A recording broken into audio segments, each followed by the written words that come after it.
கர்த்தருடைய பரிசுத்த நாமத்திற்கு மகிமை உண்டாகட்டும். இந்த நாளிலும் கர்த்தர் நமக்கு தரக்கூடிய நல்வார்த்தை நீதிமொழிகள் 11வது அதிகாரம் 25வது வசனம். உதார குணமுள்ள ஆத்துமா செழிக்கும். எவன் தண்ணீர் பாய்ச்சுகிறானோ அவனுக்கு தண்ணீர் பாய்ச்சப்படும். பிரியமானவர்களே, கர்த்தர் நம்மை ஆசீர்வதித்து வருவதே நாம் பிறரை ஆசீர்வாதமாக வைப்பதற்குத்தான்.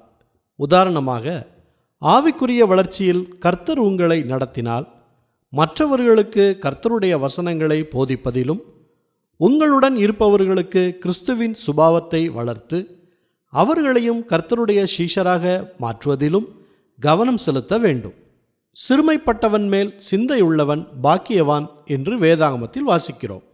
சிறுமைப்பட்டவர்களுக்கு பண உதவி செய்து அவர்களுடைய வாழ்வாதாரத்திற்கு உதார குணத்தோடு உதவினால் உங்களுடைய ஆத்துமா செழிக்கும்.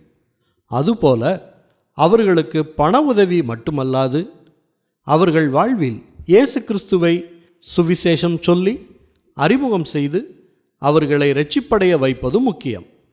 அப்படி நீங்கள் அவர்களை வற்றாத ஜீவ ஊற்றாகிய இயேசு கிறிஸ்துவிடம் அழைத்து வரும்போது அவர்களும் ஆசீர்வதிக்கப்படுவார்கள். அதன் நிமித்தம் நீங்களும் ஆசீர்வதிக்கப்படுவீர்கள். ஜெபிப்போமா. நல்ல தகப்பனே, இந்த நல்வார்த்தையை தந்ததற்காக நன்றி செலுத்துகிறோம்.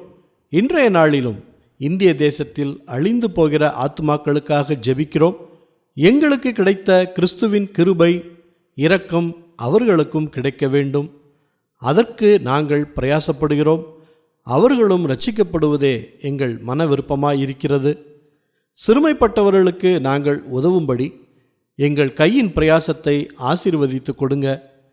அவர்களுக்கு இயேசு கிறிஸ்துவை வெளிப்படுத்தும் சாட்சியாக எங்களை நிறுத்துங்க.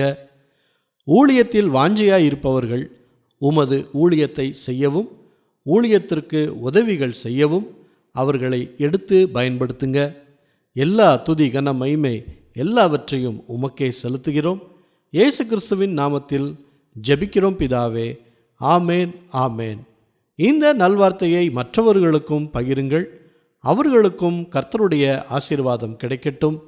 கர்த்தர் உங்களை அளவில்லாமல் ஆசீர்வதிப்பாராக.